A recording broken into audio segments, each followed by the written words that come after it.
Welcome to lady special Kannada. ನೋಡಿ, ಇವಾಗ ಶ್ರಾವಣದಲ್ಲಿ ಎಲ್ಲರಿಗೂ ಸ್ವೀಟ್ ತಿಂದು ಬೋರ್ ಆಗಿರುತ್ತಲ್ಲ, ಪೂಜೆ ಹಬ್ಬ ಅಂದ್ಕೊಂಡು.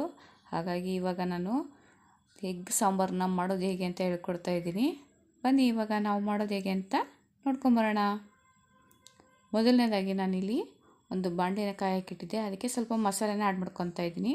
ಇದಕ್ಕೆ ಚಕ್ಕೆ, ಏಲಕ್ಕಿ, ಲವಂಗ ಮತ್ತು ಸ್ವಲ್ಪ ಕಾಳು ಮೆಣಸು ಮತ್ತು ಸ್ವಲ್ಪ ಚಕ್ರ ಮೊಗ್ಗು ಒಂದಷ್ಟೇ ಹಾಕ್ಕೊಂಡಿದ್ದೀನಿ. ಅಂದರೆ 4 ಎಸಳನ್ನ ಹಾಕ್ಕೊಳ್ತಾ ಇದ್ದೀನಿ. ಹಾಕ್ಬಿಟ್ಟು ಅದನ್ನ ಫ್ರೈ ಮಾಡ್ಕೊಳ್ಳೋಣ. ನೋಡಿ, ಚೆನ್ನಾಗಿ ಬಿಸಿ ಮಾಡ್ಕೊಂಡ್ಬಿಟ್ಟು ಅದನ್ನು ಒಂದು ಕಡೆ ಶಿಫ್ಟ್ ಮಾಡ್ಕೊಳ್ಳೋಣ. ನೆಕ್ಸ್ಟ್ ನಾವೀಗ ಅದೇ ತವದಲ್ಲಿ ಸ್ವಲ್ಪ ಎಣ್ಣೆನ ಹಾಕ್ಕೊಳ್ತಾ ಇದ್ದೀನಿ. ಎಣ್ಣೆ ಹಾಕ್ಕೊಂಬಿಟ್ಟು ಸ್ವಲ್ಪ ಕರಿಬೇವನ್ನ ಹಾಕ್ಕೊಳ್ತಾ ಇದ್ದೀನಿ. ಕರಿಬೇವು ಹಾಕ್ಕೊಂಬಿಟ್ಟು ಇದು ಚೆನ್ನಾಗಿ ಫ್ರೈ ಆಗಬೇಕು. ಇದು ಚೆನ್ನಾಗಿ ಫ್ರೈ ಆದಮೇಲೆ ನಾನು ಇಲ್ಲಿ ಒಂದು ಕಡೆ ಈರುಳ್ಳಿನ ಉದ್ದುದ್ದಾಗಿ ಕಟ್ ಮಾಡಿ ಇಟ್ಕೊಂಡಿದ್ದೀನಿ. ಆ ಈರುಳ್ಳಿನ ಸಹಿತ ಇದಕ್ಕೆ ಹಾಕ್ಕೊಳ್ತಾ ಇದ್ದೀವಿ. ಇದು ಈರುಳ್ಳಿನ ಚೆನ್ನಾಗಿ ಫ್ರೈ ಆಗಬೇಕು ಫ್ರೆಂಡ್ಸ್. ಹಂಗಾಗ್ಬಿಟ್ಟು ಎಣ್ಣೆ ಚೆನ್ನಾಗಿ ಕಾಯಿಸ್ಕೋಬೇಕು. ಫಸ್ಟು ನೋಡ್ತಾ ಇರ್ಬೋದು, ಉದ್ದುದ್ದಾಗಿ ಈರುಳ್ಳಿನ ಕಟ್ ಮಾಡಿ ಇಟ್ಕೊಂಡಿದ್ದೀವಿ. ಈರುಳ್ಳಿನ ಸಹಿತ ಇದಕ್ಕೆ ಆ್ಯಡ್ ಮಾಡ್ಕೊತಾ ಇದ್ದೀನಿ. ನಾನಿಲ್ಲಿ ಅರ್ಧ ಈರುಳ್ಳಿನ ತೊಗೊಂಡಿದ್ದೀನಿ. ಅದನ್ನು ಆ್ಯಡ್ ಮಾಡ್ಕೊಂಬಿಟ್ಟು ಚೆನ್ನಾಗಿ ಫ್ರೈ ಮಾಡ್ಕೊಳ್ಳೋಣ. ಇದು ಫುಲ್ಲು ಟ್ರಾನ್ಸ್ಪರೆಂಟಾಗಿ ಬರಬೇಕು ಈರುಳ್ಳಿ, ಅಲ್ಲಿ ತನಕ ಚೆನ್ನಾಗಿ ಫ್ರೈ ಮಾಡ್ಕೊಳ್ಳೋಣ. ನೋಡ್ತಾ ಇರ್ಬೋದು, ಇವಾಗ ಈರುಳ್ಳಿ ಫ್ರೈ ಆಗಿದೆ. ಈರುಳ್ಳಿ ಫ್ರೈ ಆದಮೇಲೆ ನಾನು ಇಲ್ಲಿ ಟೊಮೊಟೊನ ಹಾಕ್ಕೊಳ್ತಾ ಇದ್ದೀನಿ.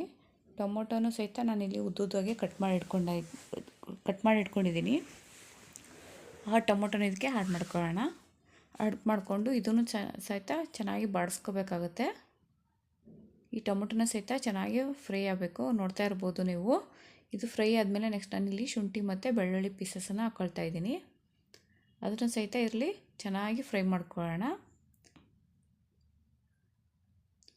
ಚೆನ್ನಾಗಿ ಫ್ರೈ ಆದಮೇಲೆ ಗ್ಯಾಸ್ ಆಫ್ ಮಾಡ್ಕೊಳ್ಳಿ. ನೆಕ್ಸ್ಟ್ ನಾನಿಲ್ಲಿ ಮಸಾಲೆ ಏನು ಹುರಿದಿಟ್ಕೊಂಡಿದ್ದೆನಲ್ಲ, ಅದನ್ನು ಮಿಕ್ಸಿ ಜಾರ್ಗೆ ಹಾಕ್ಕೊಳ್ತಾ ಇದ್ದೀನಿ. ಇಲ್ಲಿ ನಾನು ಕಾಯಿ ತುರಿ ಮತ್ತು ಕೊತ್ತಂಬರಿ ಸೊಪ್ಪನ್ನು ಹಾಕ್ಕೊಳ್ತಾ ಇದ್ದೀನಿ. ಕಾಯಿ ತುರಿ ಸ್ಕಿಪ್ ಆಗಿಬಿಟ್ಟಿದೆ, ನೋಡ್ತಾ ಇರ್ಬೋದು. ಇವಾಗ ಹಾಕ್ಕೊಂಡು ರುಬ್ಕೊಂಡು ನೆಕ್ಸ್ಟ್ ನಾನಿಲ್ಲಿ ಫ್ರೈ ಮಾಡ್ಕೊಂಡಿರೋಂತಹ ಈರುಳ್ಳಿ, ಟೊಮೊಟೊ, ಕರಿಬೇವು, ಬೆಳ್ಳುಳ್ಳಿ, ಶುಂಠಿನ ಹಾಕ್ಕೊಂಬಿಟ್ಟು ಚೆನ್ನಾಗಿ ಪೇಸ್ಟ್ ಮಾಡಿ ಇಟ್ಕೊತಾ ಇದ್ದೀನಿ. ನೋಡಿ, ನೀವು ನೀರು ಎಷ್ಟು ಬೇಕಾಗುತ್ತೆ ಅಷ್ಟು ಹಾಕ್ಕೊಂಬಿಟ್ಟು ನೀಟಾಗಿ ಪೇಸ್ಟ್ ರೆಡಿ ಮಾಡ್ಕೊಳ್ಳಿ. ನೆಕ್ಸ್ಟ್ ನಾವಿಲ್ಲಿ ಒಂದು ಪಾತ್ರೆಗೆ ಎಣ್ಣೆನ ಹಾಕ್ಕೊಂಡಿದ್ದೀನಿ. ಎಣ್ಣೆ ಚೆನ್ನಾಗಿ ಕಾದಾದ್ಮೇಲೆ ಇಲ್ಲಿ ಸ್ವಲ್ಪ ಸಾಸಿವೆ ಮತ್ತು ಜೀರಿಗೆನ ಹಾಕ್ಕೊಳ್ಳೋಣ. ಸಾಸಿವೆ ಜೀರಿಗೆ ಹಾಕ್ಕೊಂಡು ನೆಕ್ಸ್ಟ್ ನಾವೇನು ರುಬ್ಬಿಟ್ಕೊಂಡಿದ್ವಲ್ಲ ಮಸಾಲೆನ, ಆ ಮಸಾಲೆನ ಸಹಿತ ಇದಕ್ಕೆ ಆ್ಯಡ್ ಮಾಡ್ಕೊತಾ ಇದ್ದೀನಿ. ಮಸಾಲೆ ಆ್ಯಡ್ ಮಾಡ್ಕೊಂಬಿಟ್ಟು ಸ್ವಲ್ಪ ಕುದಿಸ್ಕೊಳ್ಳೋಣ. ನೆಕ್ಸ್ಟ್ ನಾವಿಲ್ಲಿ ಅಚ್ಚ ಖಾರದ ಪುಡಿನ ಹಾಕ್ಕೊಳ್ತಾ ಇದ್ದೀನಿ. 1-2 ಟೀ ಸ್ಪೂನ್ ಹಾಕ್ಕೊಳ್ತಾ ಇದ್ದೀನಿ. ನೀವು ಕಾಳು ಮೆಣಸು ಹಾಕ್ಕೊಂಡಿರ್ತೀರ, ಹಂಗಾಗ್ಬಿಟ್ಟು ನೋಡಿ ಹಾಕ್ಕೊಳ್ಳಿ, ನಿಮ್ಗೆ ರುಚಿಗೆ ತಕ್ಕಷ್ಟು. ನೆಕ್ಸ್ಟ್ ನಾನಿಲ್ಲಿ ಸ್ವಲ್ಪ ಎಗ್ ಮಸಾಲೆನೂ ಹಾಕ್ಕೊಳ್ತಾ ಇದ್ದೀನಿ. ಸ್ವಲ್ಪ ನೀವು ಮಸಾಲೆ ಜಾಸ್ತಿ ತಿಂತೀವಿ ಅನ್ನೋದಾದ್ರೆ ಸ್ವಲ್ಪ ಗರಂ ಮಸಾಲನ ಸ್ವಲ್ಪ ಆ್ಯಡ್ ಮಾಡ್ಕೋಬೋದು.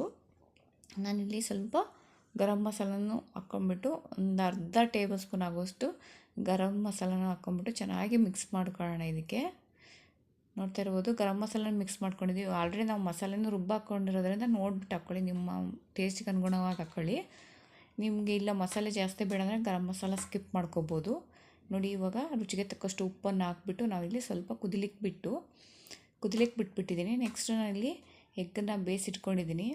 ಆ ಎಗ್ಗೆ ಸಿಪ್ಪೆಲ್ಲ ತೆಗೆದ್ಬಿಟ್ಟು ನಾನು ಇದನ್ನು ಉದ್ದುದ್ದಾಗಿ ಕಟ್ ಮಾಡಿ ಇಟ್ಕೊತಾ ಇದ್ದೀನಿ. ನೋಡ್ತಾ ಇರ್ಬೋದು, ನಾನು ಉದ್ದುದ್ದಾಗಿ ಕಟ್ ಮಾಡಿ ಇಟ್ಕೊಂಡಿದ್ದೀನಿ. ನೆಕ್ಸ್ಟ್ ಅದನ್ನು ಸಹಿತ ನಾವು ಇಲ್ಲಿ ಈ ಮಸಾಲೆಗೆ ಆ್ಯಡ್ ಮಾಡ್ಕೊಂಬಿಟ್ಟು ನಮಗೆ ನೀರು ಎಷ್ಟು ಬೇಕಾಗುತ್ತೆ ನೋಡಿಬಿಟ್ಟು ಅಷ್ಟು ನೀರು ಹಾಕ್ಕೊಂಬಿಟ್ಟು 1-2 ಕುದಿ ಕುದಿಸ್ಕೋಬೇಕಾಗುತ್ತೆ. ನೋಡ್ತಾ ಇರ್ಬೋದು, ಮಸಾಲೆ ಗಟ್ಟಿಯಾಗಿರೋದ್ರಿಂದ ನಾನು ಸ್ವಲ್ಪ ನೀರನ್ನ ಹಾಕ್ಕೊಂಡು 1-2 ಕುದಿ ಕುದಿಸ್ಕೋಬೇಕು. ಎಗ್ಗಿಗೆಲ್ಲ ನೀಟಾಗಿ ಮಸಾಲೆ ಹಿಡಿಬೇಕಲ್ಲ, ಹಂಗಾಗಿ. ನೋಡ್ತಾ ಇರ್ಬೋದು, ಇವಾಗ ನಮಗೆ ಎಗ್ ಸಾಂಬಾರು ರೆಡಿಯಾಗಿದೆ. ಈ ವಿಡಿಯೋ ನಿಮ್ಗೆ ಇಷ್ಟ ಆಗಿದರೆ ಪ್ಲೀಸ್ ಒಂದು ಲೈಕ್ ಮಾಡಿ, ಶೇರ್ ಮಾಡಿ, ಕಮೆಂಟ್ ಮಾಡಿ. Thank you for watching. ಇದಕ್ಕೂ ಮುಂಚೆ ನೀವು ಇನ್ನೂ ಸಬ್ಸ್ಕ್ರೈಬ್ ಆಗಲಿದ್ರೆ ಪ್ಲೀಸ್ ಸಬ್ಸ್ಕ್ರೈಬ್ ಆಗಿ.